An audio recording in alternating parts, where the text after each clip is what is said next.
Coach Leonard. Great practice tonight. Thank you. I did not like getting shut down on the no stall call, but I'll take it because when you're a stranger in someone else's room, you respect the rules. Well, I would have had to turn the animals loose on you if you called it for stalling. You might get beat up by a bunch of kids. That's true. They could probably do it. There was a lot of animals in there. There were some. Listen, there was some scrapping today. There was some scrapping. They did a good job. At a young age, it's like hard to develop kids in wrestling, and there's bad habits. And Yep. You guys drilled hard. You guys do a lot of technique with these kids. You warm up with them. You spend a lot of time with them. What do you think is the biggest thing that gives Westshore the success it's had?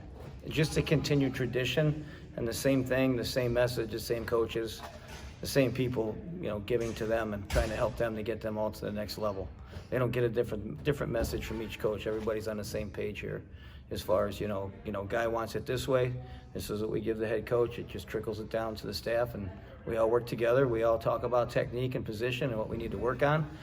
After a tournament on the weekend, we all in a group text. We have a discussion of what we really need to focus on, and that's what we get on Mondays, and we start fixing stuff and working through positions. And then this year, last 2 years, we started going Wednesdays and Fridays, just technique only, and we're getting 17 to 30 kids in that group that are coming on technically a day off of practice to come in and get extra help. And we can work on those positions one-on-one with a group of 25, 30 kids or 15 kids, whatever it is. We break down those to groups. It's not that bad. It works well. You were in this high school room for decades. I want to say for like 20 plus years, right? A couple of years, yeah. That was a long time. I know that you coached the greatest team, the 98 team. I'm partial with the 98 team. You're partial. Guy. Those are my guys. They're my guys, right? Guys, yeah. A bunch of those are my guys. But the 98 team, you coached that team. You're still good friends with a lot of those guys. You and I were at a comedy show with Nick Nelleth where he made fun of me. It was nice. It was great. But it was entertaining. Yes. But, you were here for so long with such a high level, and you guys won national titles when you were here, running the room under Coach Urbis, with Coach Heffernan, and then you had all this stuff. And now you're here at this youth level. How much different is it from those elite level, the Gray Maynards, the Mike Kolzickis, the Andy Robats, right? It's all relevant. Bertine, right? It's all relevant. You come down to the younger kids, and there's studs there. There's really good kids, and I think it's a trickle-down effect where the really good kids, they all mix in and wrestle each other. So you're not going to get better instantly, but you're going against a kid that's a lot better than you. Got to fight. You got to fight to get better. Sometimes we switch drill partners. They drill with that older kid just to learn positions and learn things. And you learn a lot by coaching the high school. You learn a lot of different things from a lot of different people, and you just kind of take it and twist it in your own style. And then, with the leader of Coach Seiko and working with him and what he wants and how he wants to teach, he lets us kind of run the room and get it done. With these other kids. The other coaches, right? Like, just fabulous coaches, man. Oh, yeah. These are great guys. It's unreal. Like, it's an elite college-level staff. It's a great room. In addition to Chris Russo, of course, Charlie, Schroeder. Jesse Denholm's in here now. Everybody's like, who's that guy? Jesse, that's Flip Dog. That's my guy. Jesse Denholm was a bad dude back in the day, and he still is. Real tough dude. He was tough. I enjoyed watching his style of wrestling. These guys are all bringing their kids in, and they're like, wow, let's join up to this. We got to travel a little bit, but let's get a piece of this. It's going to make us better. It's amazing to me the depth, right? The depth of St. Edward. The depth's incredible, and I don't think a lot of people understand your depth. No. You're going to have a guy step in at heavyweight with Nate Gregory. Mm-hmm. You have a guy that's a Big Ten football player who's vacating the spot. Right. Who's here, who was a senior, but for whatever reason isn't going to be in the lineup. That speaks to the depth. Nate Gregory is going to make the state tournament. He can make the state finals. It's heavyweight, right? Yeah. Right? And you know what? Anything can happen in any match. T-Mar. Look at T-Mar. Yeah. T-Mar was the backup last year. He was the third string guy last year at one point, I believe. Right? Yeah.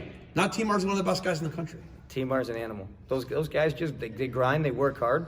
The coaches up there do a great job preparing them. They get them ready, and they just get in here and grind every day. When you're a part of it and you come down, you know what's going on up there. You know how hard they're working. And it's fun to just walk up and say hey to the kids. Are you having fun? They're like, yeah, this is great. This is everything we thought it was going to be and more. Do you still enjoy going to tournaments? You started over. You have your son, right? Yeah. And my grandson will be coming soon. It's wild to me. It's like, what was it like starting over? As like having a younger family and having you had two families. Two families, right? Yeah. What was it like starting over? You're like, man, I don't know if I can do this anymore. The two older boys, prepared you and tested you. They're grown men now. They're 35 and 33, and they're doing a great job. My son's going to get married here next year. He has a little boy. His fiance has a girl, and they have one on the way. I'm very happy for him. You know what I mean? My stepson just, I'll send you the video, just got a big award in New York City. He's in the bar and restaurant industry, and he does a great job. And then, you know, those two boys coming into the house with the little ones, you know, they help them grow up. They teach them. They love my, you know, the two little ones, not little anymore. My daughter's 16, my son's 13. But they love their older brothers. I mean, it's a great family. We have a, you know, me and my wife, you know, have a good family. She comes from a strong Filipino heritage, all about the family, and I come from an old school like you, blue collar family. It's all about family and hard work, and that transitions over to your kids, and that's the way you raise them. I love it. Is he competing this weekend? He's a backup. He'll probably get a match or so. We're gonna probably wrestle Saturday somewhere down in Columbus. I'll call Colin up, see if we can get a couple kids together, or we'll just, you know, go find a tournament. How did you navigate that, right? Like everybody wants to be the man. Oh, I'm a backup, I'm leaving. That's what this generation is. Yeah. Oh, I'm not the guy, I'm leaving. How important is that to you that your son sticks with it? And if he's not the number one guy, that he understands that he eventually can be the number one guy, yeah. Right? Because that's what we just said it, T-Mark. Yeah. T-Mark could have transferred, he could have left. A lot of right? guys, but you know what? That's what this program's about. Sticking with it and grinding through it, making a name for yourself. Making a name. I want to be the number one guy. What do I got to do during the season? What do I got to do off season? What do I got to do to get better? Physically, mentally, wrestling, preparation-wise, what do I have to do? And these kids seek it, and they find it. And that's how, you know, Timar, he looked for it. I mean, my son, I don't know. I can't predict the future. If I could predict the future, we wouldn't be standing here right now. I'd be somewhere off in the mountains or something with you hiking. I like that. You know what I mean? But Yeah, you can't, you know, yeah. my No, son's I get 13 it. years old. I want to be successful. But you know what? If you don't start, if you don't become a starter, if you're not a state champ, life's not over. This sport sets you up for the future. It teaches you a lot. It teaches you how to grind in life and work.